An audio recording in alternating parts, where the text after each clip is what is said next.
Hello, everybody. It's Mary Alice. Welcome to Mindful Minutes. Thank you for joining me again. It's Friday. Woo! We made it through the week.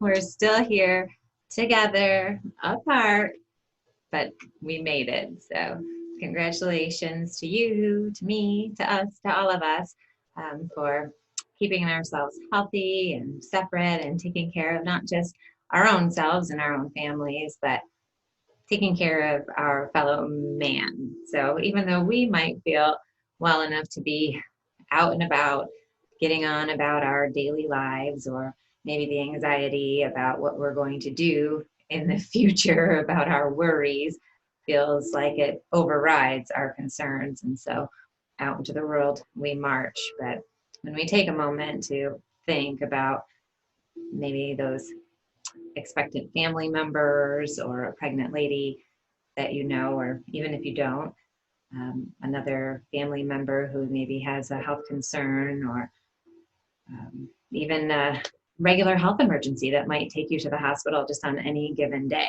that you need those resources there. So this is just my only disclaimer here in our safe space, where I just like to reiterate to you, if you don't need to be out and about, please stay home and join us here instead. Be home and relax and be well. With that in mind, we're going to start today with just a nice morning breath of fire, a nice cleansing breath, help clean out our sinuses and really get things moving in the morning. You might want to have a box of Kleenex nearby and some hand sanitizer if you're concerned about that, or you're going to be leaving the room.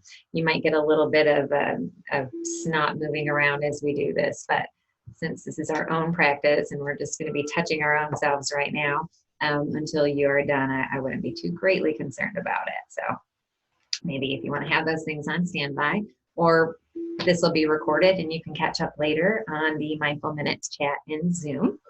If you don't have access to that, please message me your email address. You can do that either on my website right here at rovingyoga.online, or you can follow me on Instagram at rovingyoga.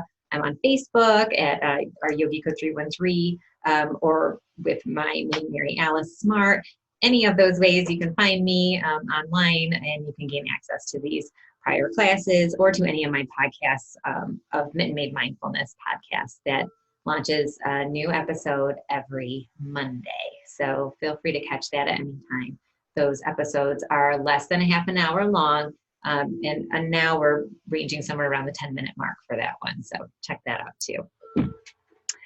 So going into our breath, I'd like to invite you just to take a moment here to shake it all out and welcome you back into your body. Planting your feet firmly on the floor, or if you'd like to have a seat on the floor, you could do that as well. Just looking for a nice erect posture. So if you are going to sit on the floor, I recommend Sukhasana, or easy pose, which is a seated cross-legged pose where your shins are crossed and your feet are wide of your knees. Not exactly a sitting watching TV pose. You don't want to be quite that comfortable where we're going to get kind of a C shape to our back, but sitting nice and tall. You might need to move some of those fleshy bits away from our sit bones so you can root down nice and evenly into the earth. If you want to put a blanket or something underneath you for this one, that's good too. But you can just stay right in your chair where you are. So rooting down into the earth. I'll invite you now to, we're going to be using first finger and our thumbs for this one, or whichever two that you prefer. We're going to be doing an alternative nostril breathing on this one. So whichever hand you are, you're going to need free, left hand, right hand, or alternate. So we're going to begin on the left side of our nose. In this breath, we're going to inhale through one side for 4 counts, hold that. Exhale it on the other side for 4, and inhale it right back in for 4 counts, hold it. Exhale for 4 on the other side. Might sound a little bit more complicated than it is, but it goes pretty easily. You can leave your eyes open or closed, maybe as you find your flow, You might want to extend your 4 into 6 or into 8, or stay at 4, whatever's comfortable for you. This is just to bring our awareness to our breath and to just breathe deeply and thoroughly, using that full accordion system that we've been working on all week. So now with our hand up, you can put that other hand on your belly or leave it on your lap. And pinching right above the bridge of the nose here. We don't really want to pinch down here on the nostrils too much. More right up here where you can close off your airway on either side, a little higher up. I have really easy to see nose holes, thankfully. They're finally coming in useful for something. So here we go now. So we're going to clear it all out. Breathing deeply and rooting into the floor, drawing the crown of our heads towards the ceiling. Shoulders rolled back, the chest is open, our hearts are lifted. Closing the right nostril, inhaling through the left for 4. Close it, hold for 4. Exhale for 4 on the right. Inhale for 4. Hold it for 4. Exhale 4 on the left. Inhale for 4 on the left.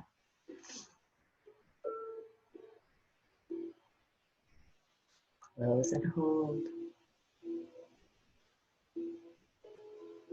Exhale on the right. Inhale for 4. Hold it. Exhale on the left. Inhale. Hold it. Exhale on the right. Inhale. Hold it. Exhale on the left. Inhale on the left. Hold it for 4. Exhale on the right. Inhale on the right. Hold that for 4. Exhale on the left. Inhale. Hold. Exhale. Inhale. Hold. Exhale. Continue in your rhythm, finding the edges of your breath.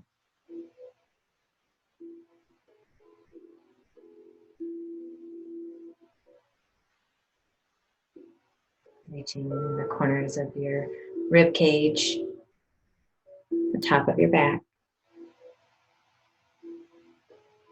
all the way to the bottom of your pelvis. Scooping up and pressing that air back out. Empty it fully. Don't rush your air back in. Just let it come.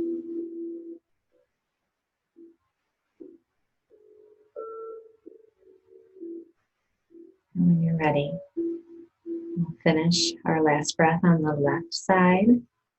Exhaling and emptying completely. Release your hand. If your eyes are closed, leave them there for just a moment more. Just noticing the difference in your body now from when you started.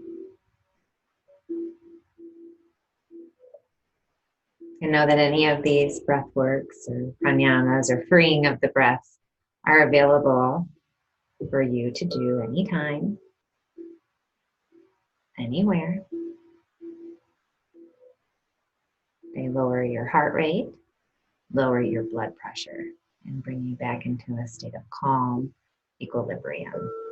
So I hope that you put some of these tools in your toolbox to take with you through the weekend and into the day, referencing back to our sadhana tray as well for your morning practice or your evening practice or afternoon or wherever that works for you. We've got our kind of one-stop spiritual shop of everything all in one place. Also yesterday we talked about having a spiritual stone or worry stone, maybe some type of object or something that you can carry along with you, an amulet, a St. Christopher, a cross, a crucifix,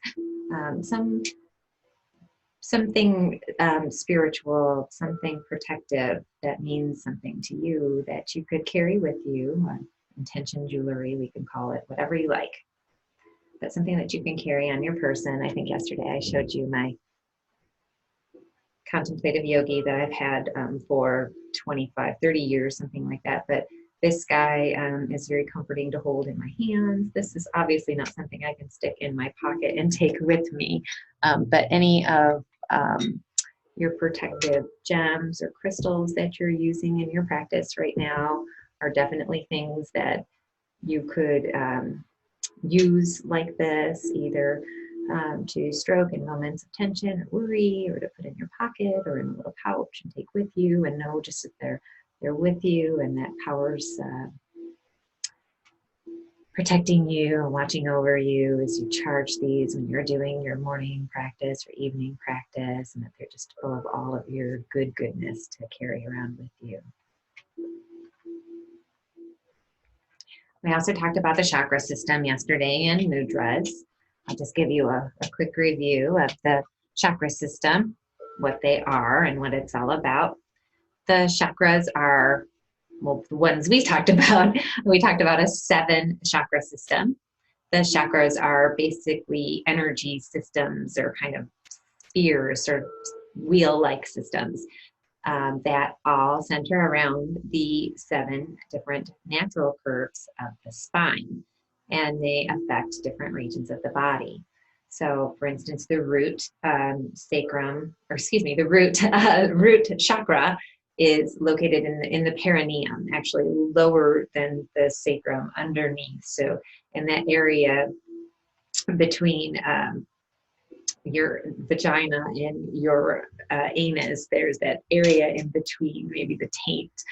So your perineum is that area in between.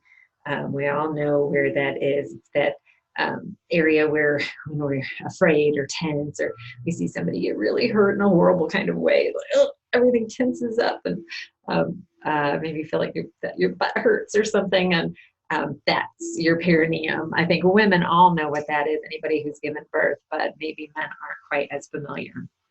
This is that lowest area of our body, our lowest chakra area, our root primal instincts, and it drives our base instincts, our primal fears, and really our ability to be able to control them.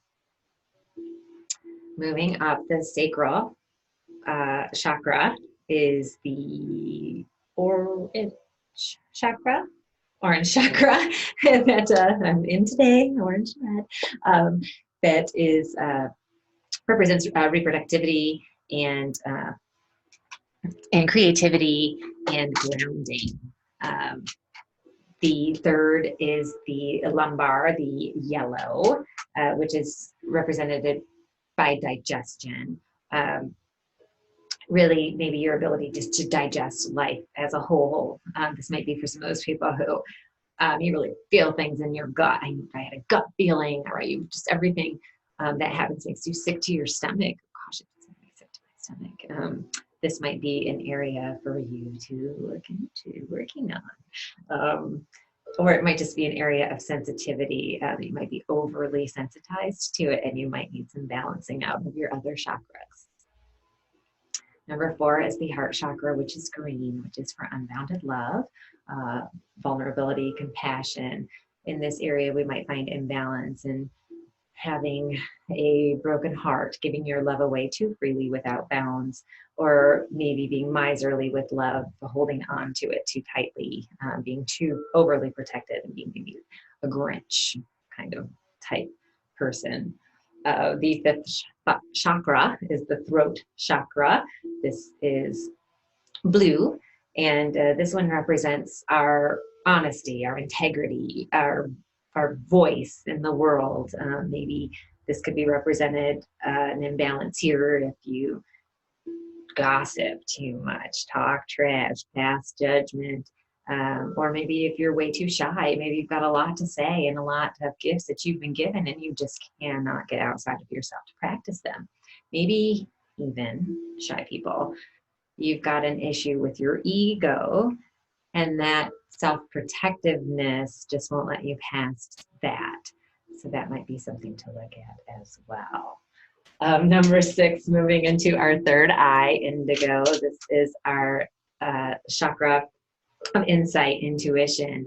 If you've got an imbalance here, you could have chronic migraines, bad headaches if you are not listening to the voice in your head, if you're not following your intuition, if you've got a disconnect between your head and your heart. This is something we also talked about yesterday. Living your dreams, fulfilling your destiny, that if our head has one dream and our heart has another dream, a lot of times we are living our lives in divergence from each other. They're actually working in opposition of each other, much to our own dismay.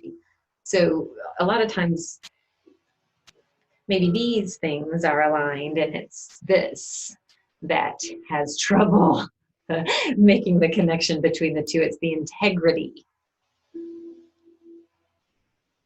of the head and the heart, or the person, or the voice that comes out that connects the head and the heart. So that's something I feel a lot in our modern age that we've got some work to do on our throat chakra. So even if it's not for yourself, we can always work on opening our hearts, opening where our current traumas reside in our shoulders, and just working on that for the world at large, just spreading and sharing any peace and love that we have to just increase the space that there is available. And finally, our crown chakra, which is either white or violet. As we're moving up the spectrum, you see it gets lighter. And this is our crown of wisdom. So an unbalance here might be somebody who has incredibly low self-esteem. They do not trust their knowing. They don't trust what they've come to know as truth. Or it could be the opposite, somebody who's got a complete God complex and thinks that they know everything. What they say is Bible, and that they are all seeing, all knowing, all powerful. So either of those could manifest if you've got an imbalance in your crown chakra. That's a quick review of the chakra system. So I, again, hope this just kind of demystifies some of this stuff for you. And I would encourage you to look more into it and look into maybe if you've identified with any of these imbalances, to also not take it too much too hard, or to be disheartened, I should say, maybe by the information that you've received. Balance is a constant ebb and flow. If we think about nature, think about the ocean pounding the shore. That's balance. A tree reaching for a drop of water in a drought, twisted and bent, or maybe shifting under the weight of something leaning against it as it's trying to grow and reach the sun. That's balance too. Balance looks different for every organism, for every living thing. So don't compare your bloom to the one next to you, because what you need to thrive might not be the same as that bush over there.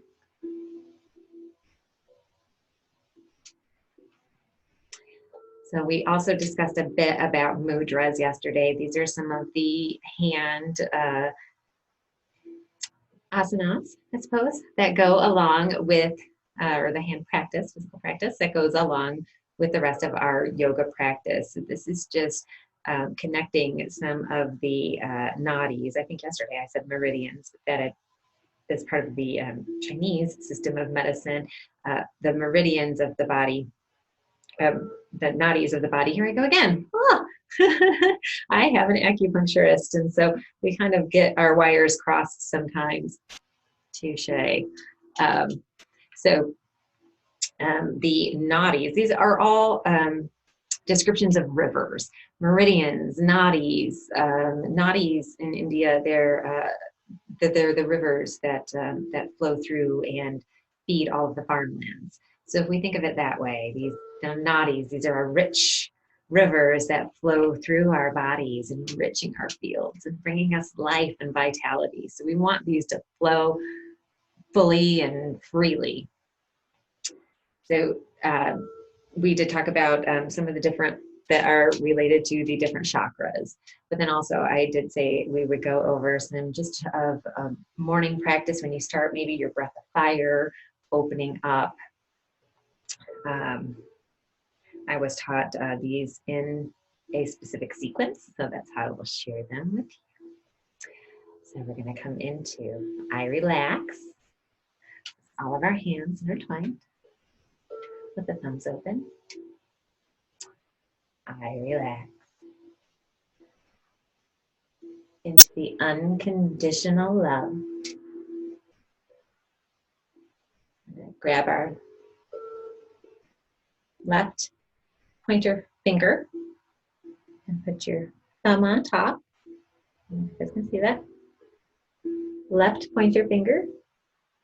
I'm going to grab it with my right hand, and I'm going to put my right thumb on top of trusting myself. I relax into the unconditional love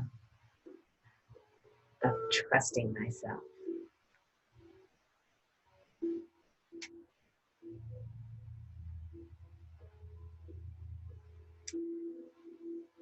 Give me the eye to see. Excuse me, the crown to know. So we're just doing this. So this is the wisdom to know. The eye to see. The voice to speak. The heart to feel. The guts to move forward. Let's see this just grasping. The guts to move forward.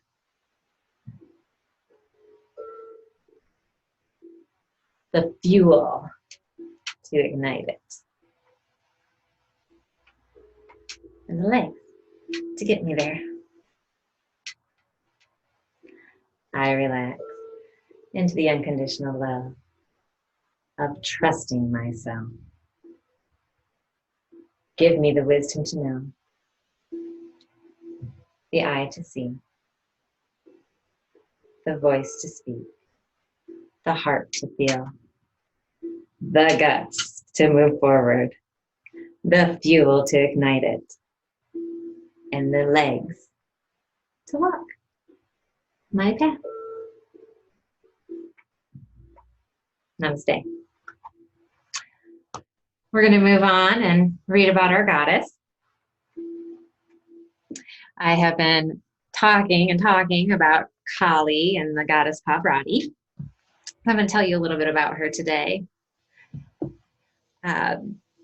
Kali is the wild goddess of destruction, and she was actually split from the goddess Pavarotti. She's a Hindu goddess, and she was in love with the god of dance and destruction. So she was an ascetic. She would go into the mountains and pray. She was a very godly woman and very devout. And when she was in love, she wanted to be made more beautiful. This is actually how she got Shiva to fall in love with her in the first place, is her asceticism. She was just so devout that he just fell in love with her. And so she didn't also like her dark skin.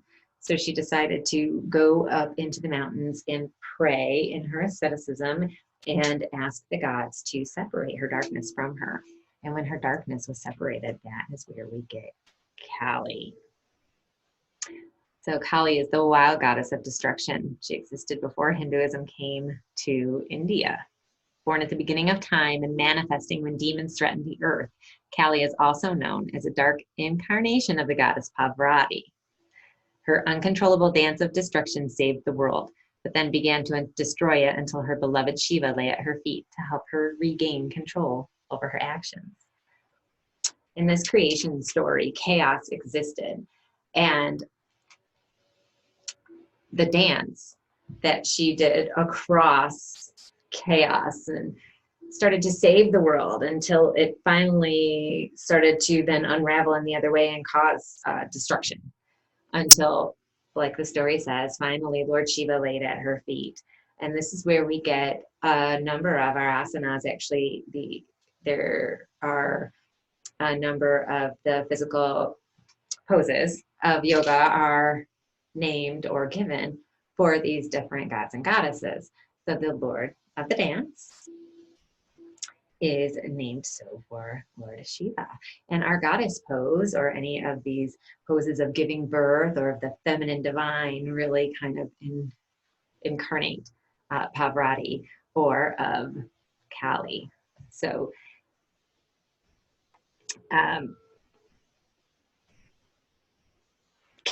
Kali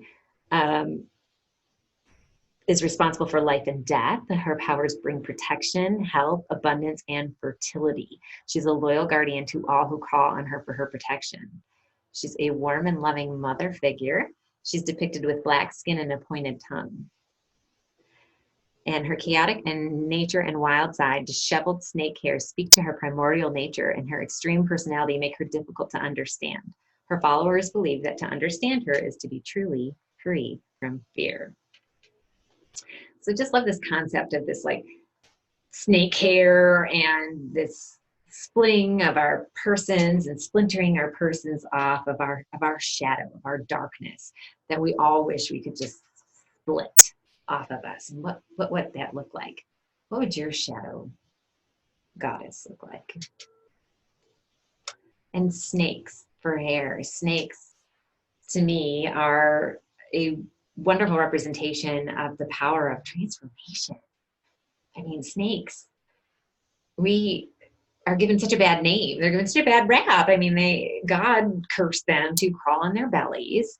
We think of them as these slithering demons, and yet they don't really need much to live. They can transform completely, and they are disregarded by other living beings, meaning that they're left alone to do what they want.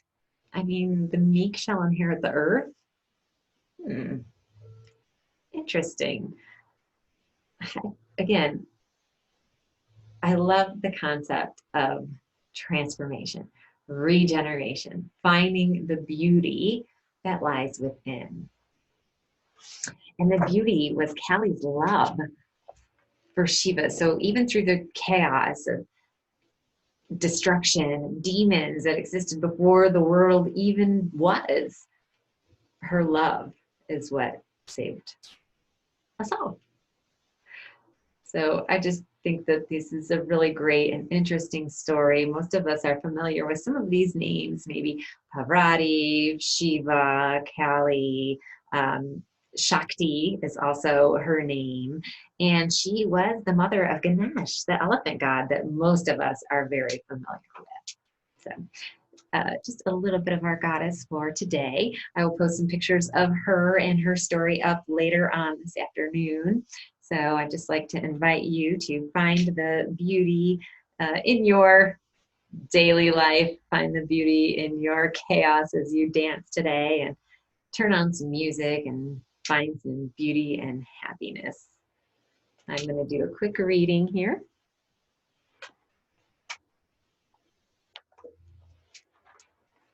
And I just open randomly in our book. We're reading the Book of the Awakening by Mark Nepo. And we've got the next step to help. The deeper the cry, the more clear the choice. I have a friend who's called into question whom he should love.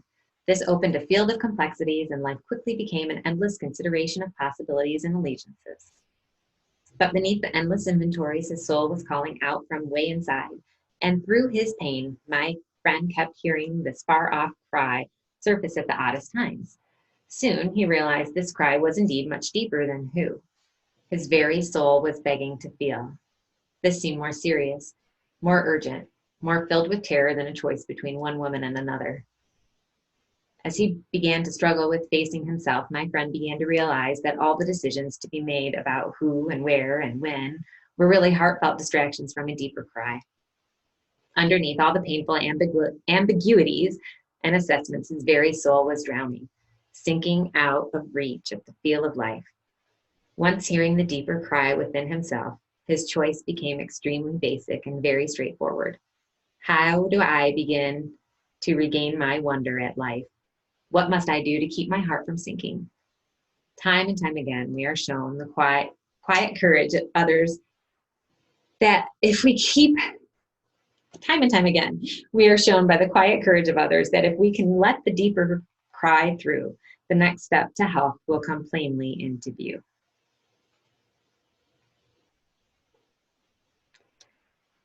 Time and time again, we are shown by the quiet courage of others that if we can let the deeper cry through, the next step to health will come plainly into view.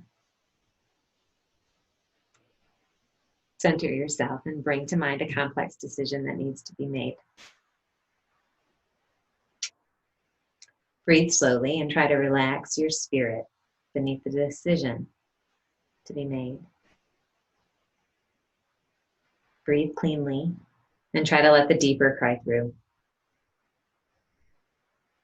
Feel your basic life position way inside and admit that is accept and let in what you need to be well. Wow.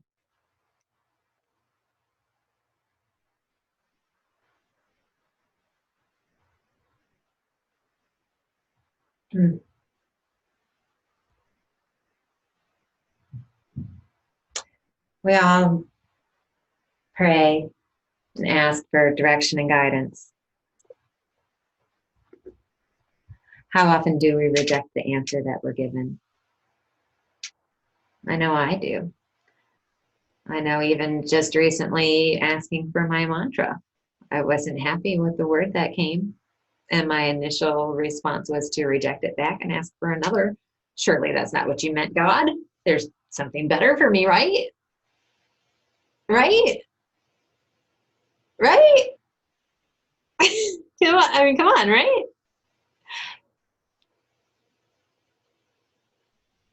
Playing the Monday quarterback. We always have perfect 2020 vision and we can see exactly how the play should have been made. But we are just not afforded that luxury in the real world as we're living right now.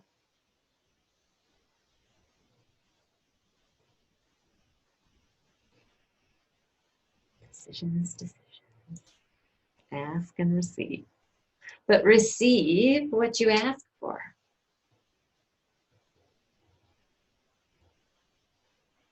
And I would be careful, everybody who's praying for courage. I mean, do you really want your courage tested? How do you think you gain courage? Pray for peace. Pray for calm. Pray for love. Pray for wisdom. We are strong. We are courageous. We have each other. We can ask for help. Pray to be vulnerable. Let's just scratch that surface and look a little deeper underneath. See what it might have to reveal to us. With that in vain, we're going to move on to our prayer cards, which you can't see at all. The sun is really shining today. It's going to be in the 70s. It's going to be a beautiful weekend here in Michigan. I'm looking forward to getting outside a little bit. I'm by myself. I don't care. I'm going to put my hammock up actually. And I think I'm going to get my kayak out. I've got a couple wetsuits. I've got a couple nice thick wetsuits. So I'm going to get out and I'm going to get on the river, make it in the lake. We'll see what happens. But Jesus Christ is the same today, yesterday, and forever. What kind of foundation is your house built on? Your sadhana tray is part of firming up that foundation, making sure it's brick, not sand, making sure you didn't pick an island that might just get washed out the shore.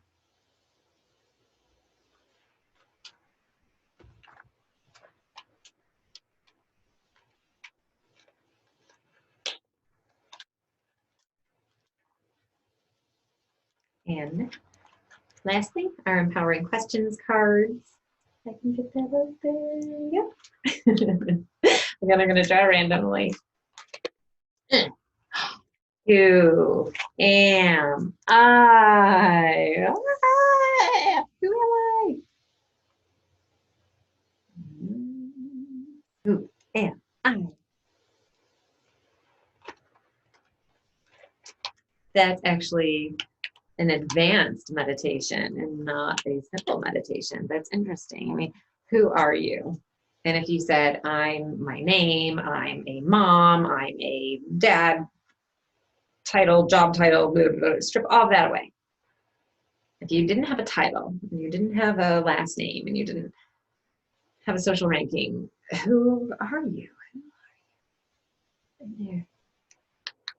Hello, who's in there? It's certainly not that body. And it's not that mind and those swirling thoughts. It's a beautiful, wonderful soul. And I'm so grateful that that soul joined me today.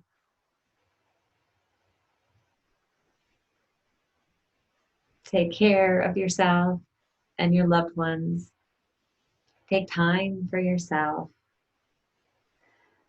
Throughout the weekend, I'm going to encourage you to continue positive affirmations, do your gratitude list in the morning, even in your head in the morning and at night before you get out of bed. I mean, just 3 things quickly that you can be grateful for that should not be too difficult right now.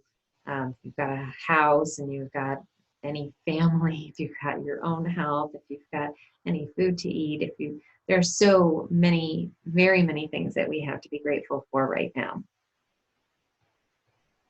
The sun is shining. Birds are singing.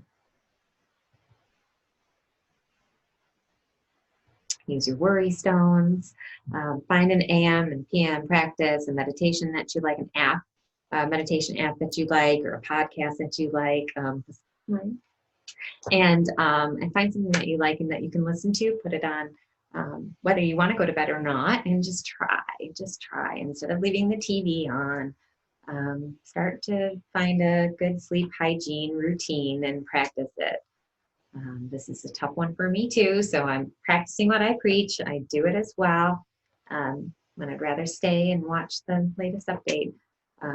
Even I'm having difficulty shutting down, but I'm doing it. Shutting down, putting on my nice red light, my soothing vapors, and my evening meditation. Again, not even just for myself, but for my husband as well. Because if I don't go to bed with him, he won't do it. So, taking care of all of us. So, thanks again, and we'll see you next week. Be well through the weekend. Share this with anybody that you think might be of benefit. I'd enjoy any feedback that you've got.